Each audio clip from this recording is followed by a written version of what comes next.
Assalomu alaykum. Ta'lim va tarbiya bilan bog'liq yangiliklar barcha uchun birdek qiziqarli bo'lishi aniq. Xabaringiz bormi? 2025-2026 o'quv yilidan e'tiboran mamlakatimizda jasorat maktablari faoliyati yo'lga qo'yiladi. Xo'sh, ular qanday maktablar? Ko'rsatuvimiz orqali ana shu mavzuda ma'lumot beramiz.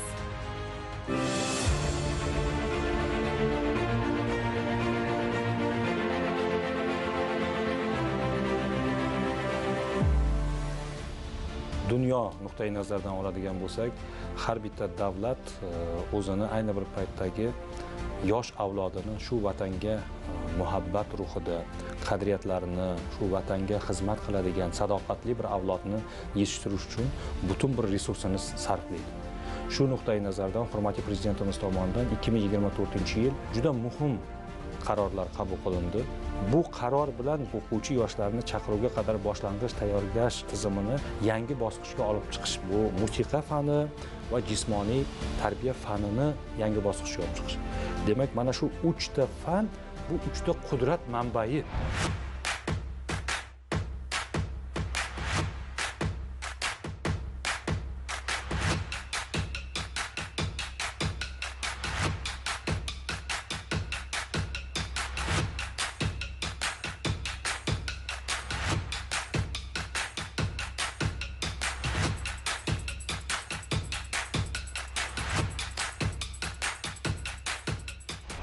Jismonan sog'lom bo'lgan, demak san'atga oshiqda bo'lgan, vatanni sevuvchi bo'lgan avlod albatta shu vatanni himoya qiladi, uni taraqqiyotiga xizmat qiladi. 2025-2026 o'quv yilidan boshlab respublikadagi 10.134 ta maktabda chaqiruvga qadar boshlang'ich tayyorgarlik fani yangi bosqichda o'qitish tizimida o'tkaziladi.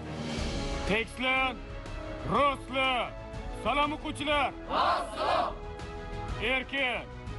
Bu yil respublikamizdagi 208 ta maktablarga 5-sinfdan ilk bor 26 nafardan o'quvchi qabul qilib olamiz va keyinchalik bu sinflarimiz yilma-yil ko'payib boradi.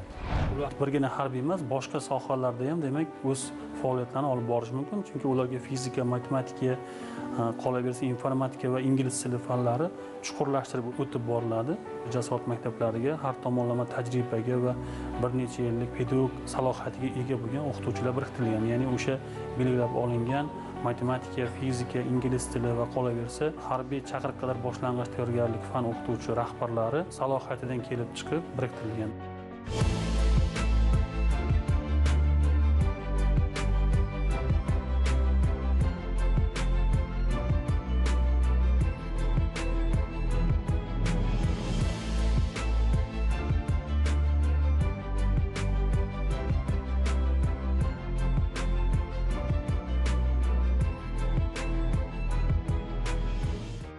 Jasorat maktabi driver bo'lib, lokomotiv bo'lib, atrofdagi boshqa maktablar tortadi o'zini.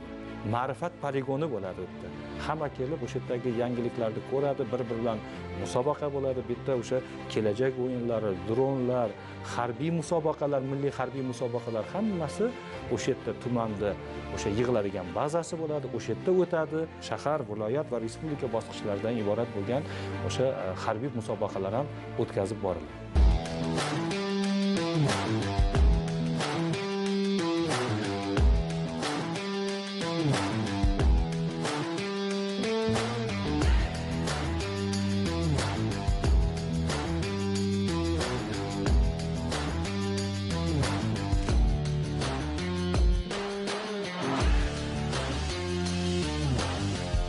Jasorat maktablarining ochilishidan maqsad ham shuki, vatanparvarlik yo'nalishlarida xizmat qilishni xohlagan yoshlarimiz juda ham ko'p.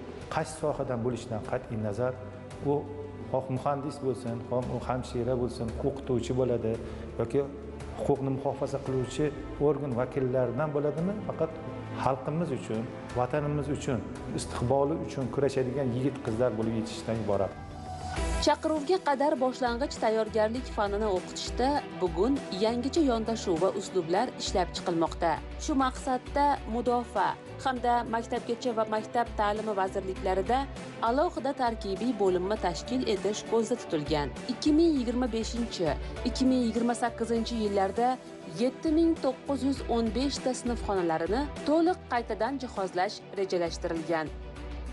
Hech kimga sir emas, chaqiruvga qadar boshlang'ich tayyorgarlik darslari e'tibordan sal biroz chetda qolgan edi. Hozirgi kunda prezidentimizning farmonlari asosida bu fanga ham alohida e'tibor, alohida sinfxonalari, alohida jihozlar bilan o'quvchilar yanada vatanparvarlikka bo'lgan mehr-muhabbatini uyg'otishga qaratilgan chora-tadbirlar amalga oshirilyapti. Xonalar zamonaviy jihozlandi, ya'ni amaliyot uchun ham alohida joylar tashkil qilingan. Bu yerda jismoniy tayyorgarlik, ya'ni jismoniy mashqlar ustida ishlashadi o'quvchilarimiz.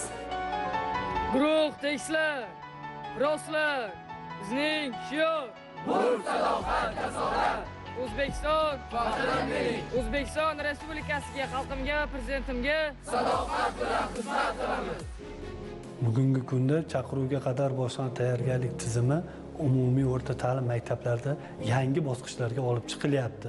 Bu nafaqat o'quvchilarimiz o'rtasida ham bu sohaga bo'lgan qiziqishlari, munosabatlari o'zgarib bormoqda. Chaqiruvga qadar boshlang'ich tayyorgarlik fanini yangi bosqichga olib chiqish bu nafaqat o'qishdan iborat, balki aynan 10-11 sinf o'quvchilarini endi tizimli ravishda harbiy poligonlarga, harbiy qismlarga grafiki bo'ladi, tasdiqlangan bo'ladi. O'sha ko'zi bilan ko'rib, demak, maktabda o'qiydi, maktabda dars beradigan o'qituvchisi ham aynan qurolli kuchlar tizimidan chiqqan, nazariyani oladi, ko'zi bilan borib qo'li bilan ushlaydi. Va shu bilan birgalikda bugun har bitta maktabimizda yangi namunadagi chaqiruvga qadar boshlang'ich tayyorgarlik sinfxonalari ham tashkil qilinadi. Bugun qurolli kuchlar tizimimizda, milliy armiyamizda ishlatilayotgan qurol aslahalar, o'sha harbiy kiyimlar, qo'li bilan uni maketini ushlab ko'rish mumkin bo'lgan barcha jihozlar bilan jihozlangan. O'quvchi u iqtisodchi bo'lishi mumkin. U zo'r moliyachi bo'lishi mumkin. U zo'r o'qituvchi bo'lishi mumkin kelajakda. Lekin u o'ziga maqsad qiladiki, o'sha maktabni tugatib, harbiy xizmatga borib, avvalo vatan oldidagi burchini bajarib, undan keyin bu narsa. Mana shu maqsadlarni o'ziga qo'yib oladi. Asosiy masalalar, maqsadlarimizdan biri shu.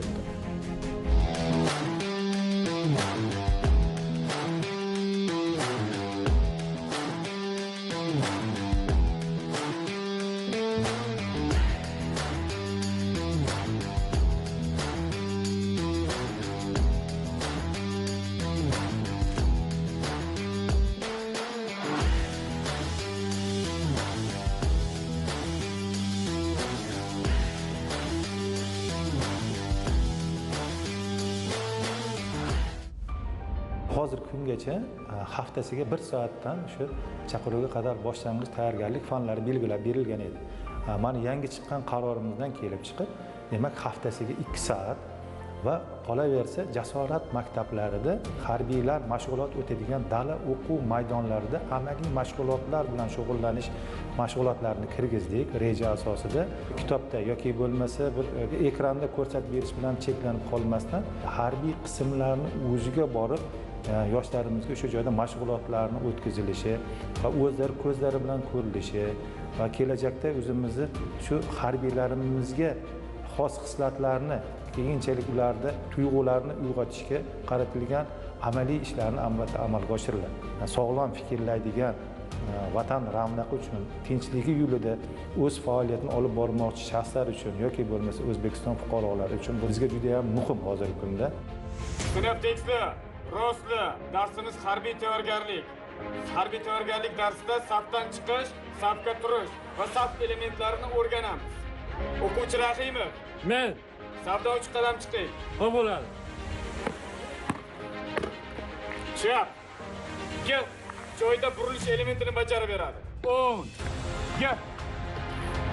Or. Gel. Chap. Gel. Or. Gel. Harakatlanish. To'g'riga qadam. Bos. Harakat chog'ida burilish. 10. Gel.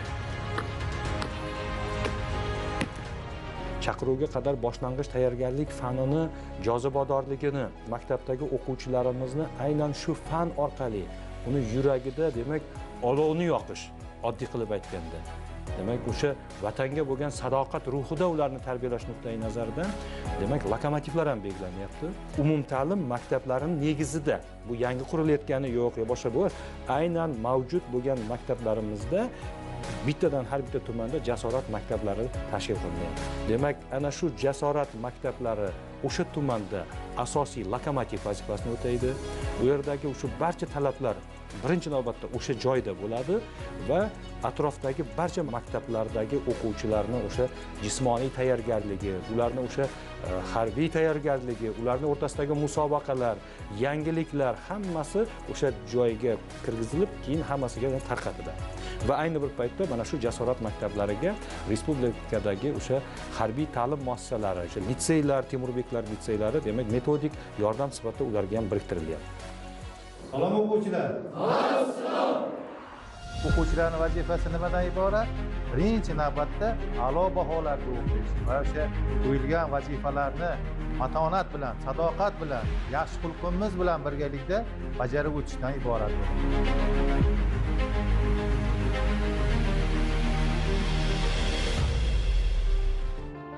Harbiylarimizni ko'rib, ruhlanib, jo'shqinlanib ketamiz. Bolalikdan o'sha tarbiyani berib, vatanga muhabbatini oshirish maqsadida o'sha tarbiyaviy ishlarni amalga oshirib, vatanning rivoji uchun hissa qo'shish uchun, o'zini mehnatini ayamaydigan farzandlar bo'lib yetish uchun tarbiyaviy ishlarni bolaligidan amalga oshirib borilyapti. Mening dadam harbiy. Men dadamning vatanparvarligiga, mardligiga qarab havas qilganman. Har qanday vaziyat qaramasdan to'g'ri qaror qabul qila oladilar. Shu sababdan men ham o'zim vatanimni himoya qilmoqchiman. Vatanimga sadoqat bilan xizmat qilaman.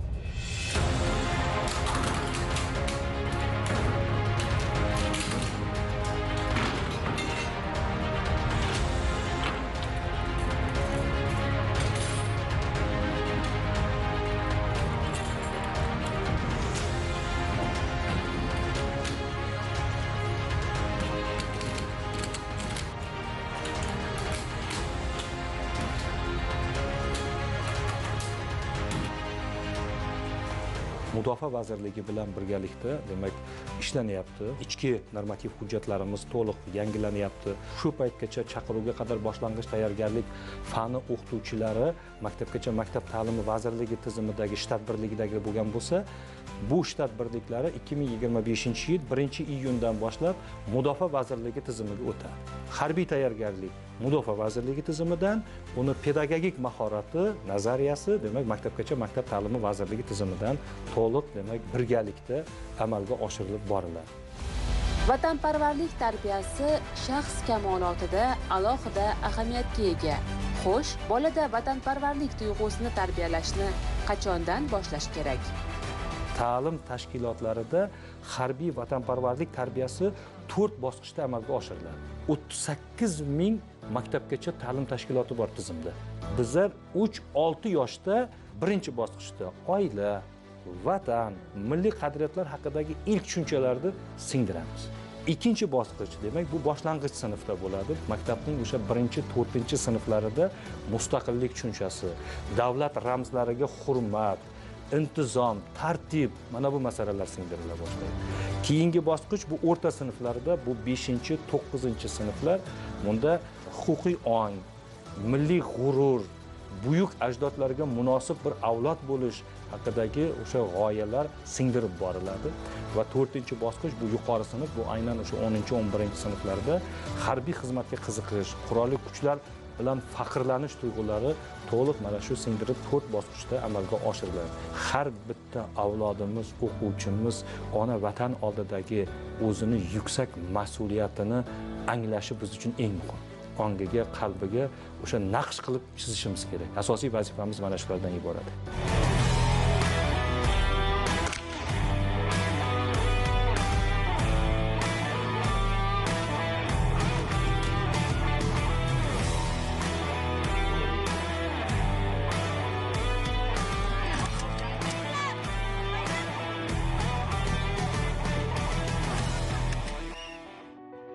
o'quvchilarimizni xalqaro musobaqalardagi o'rni ham juda keng bo'lyapti. O'tgan yili Qozog'iston Respublikasining Aybin shahrida bo'lib o'tgan xalqaro musobaqasida o'quvchilarimiz 54 ta jamoadan ikkinchi o'rinni qo'lga kiritib, yurtimiz sharafini munosib himoya qildi.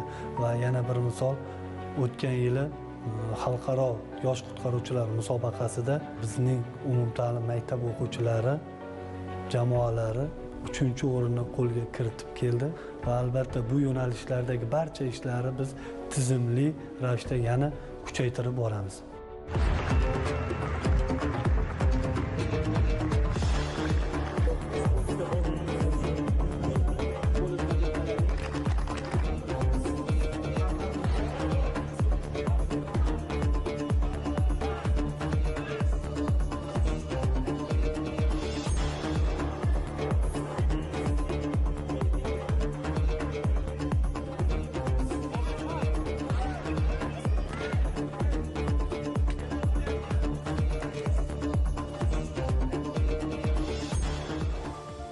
Bugungi kunda harbiy sohada faoliyat yuritayotgan xotin-qizlarning soni kun sayin oshib boryapti. Bu quvonarli hol albatta. Jasorat maktablari umumta'lim maktablarining negizida tashkil etilayotgani uchun bu yerda qizlarimiz ham ta'lim olishlari mumkin. Men o'zimni qiziqishlarim bo'yicha shu sohani tanlaganman va ota-onamga murojaat qilganimda meni qiziqishlarimni hurmat qilgan holda meni 58-maktab Jasorat maktabiga olib borishdi va men u yerda hozirda tahsil olyapman. Men kelajakda yurist bo'lmoqchiman, huquq sohasida faoliyat olib bormoqchiman. Men yoshligimda harbiy opalarimga juda ham ko'rib havas qilganim uchun harbiy yo'nalishni tanladim. Men kelajakda Jamoat xavfsizligi universitetini ichki ishlar yo'nalishida o'qimoqchiman. Kelajakda ichki ishlar xodimi bo'lmoqchiman. Men kelajakda harbiy bo'lmoqchiman. U formani ko'rib, o'zim qiziqishim ortgan, shuning uchun Jasorat maktabini tanladim. Mening opam ichki ishlar akademik litseyida o'qigan. Ularning formasini ko'rib, harbiylarning barchaga o'rnak bo'lishi, ezgu fazilatlarini ko'rib, bu kasbga qiziqishim anchagina ortgan. Men ham ana shunday bo'lib, ezgu fazilatlarini o'zimda mujassam qilishni xohlayman. Namunali bitirgan o'quvchilarimizga harbiylashtirilgan va qurolli kuchlar tizimiga kiruvchi bilim yurtlariga imtiyozli ravishda o'qishga kirish uchun tavsiyanomalar ham taqdim etiladi. Ta'lim jarayonidagi islohotlar uzoq davom etuvchi jarayon. Bu islohotlarni amalga oshirishda pedagog kadrlarning malakasi, bilimi katta ahamiyatga ega. Bugungi kunda maktabgacha va maktab ta'lim vazirligi tizimida 10 mingdan ziyod chaqiruvga qadar boshlang'ich tayyorgarlik fan ustozlari faoliyat yuritadi. Endilikda chaqiruvga qadar boshlang'ich tayyorgarlik fan o'qituvchilari qurolli kuchlar xizmatchisi sifatida faoliyatini boshlaydi. Yangi imkoniyatlar yaratiladi. Mazkur fandan dars berib kelayotgan o'qituvchilarimiz attestatsiyadan o'tkaziladi. Suhbat jarayonidan o'sha qabul qilinayotgan o'qituvchimizning harbiy tayyorgarligi, nazariy bilimi, pedagogik mahorati komissiya bilan suhbatdan o'tgandan keyin mehnat shartnomasi demak davom ettiriladi yoki bo'lmasam yangi o'sha talabgor bilan mehnat shartnomasi tuziladi. Qaror bilan belgilab qo'yildiki, agar olis hududdagi, chekka hududdagi maktablarga borib o'qituvchilarimiz faoliyatini yuritsa, ularga bazaviy hisoblash miqdorining 50 baravari hamda o'sha ijarada turgan uy uchun ijara pullari to'lab beriladi.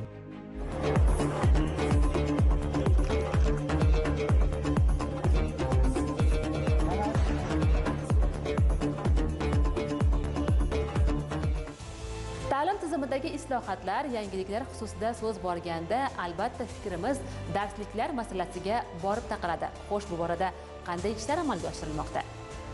Mudofaa vazirligi bilan maktabgacha va maktab ta'lim vazirligi o'rtasida juda katta ishchi guruh tashkil etilgan. 10-11 sinflar uchun darsliklari yangi zamonaviy talablarga javob bera oladigan holatga keltirilmoqda.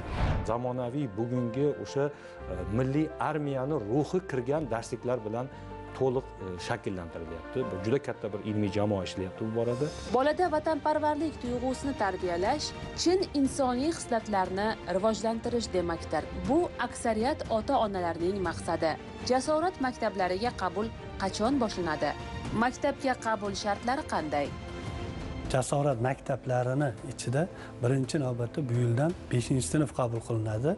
Har bir maktabga 5-sinfga bittadan sinf qabul qilinadi. Ushbu sinfda 26 nafar o'quvchi bo'ladi. Keyingi yil bosqichma-bosqich yana sinflar qabul qilinadi va buni oralig'i muddati 7 yil hisoblanadi. 5-11-sinf jasorat sinflarida etib belgilangan. Imtihon jarayonlari Prezident ijod ixtisoslashtirilgan maktablar tizimidagi amalga oshirilayotgan tizim bo'yicha buni ham demak amalga oshiramiz. Biz e'lon qilamiz, ular onlayn ro'yxatdan o'tadi platformadan va birinchisi jismoniy tayyorgarligi va ikkinchisi testdan o'tadi.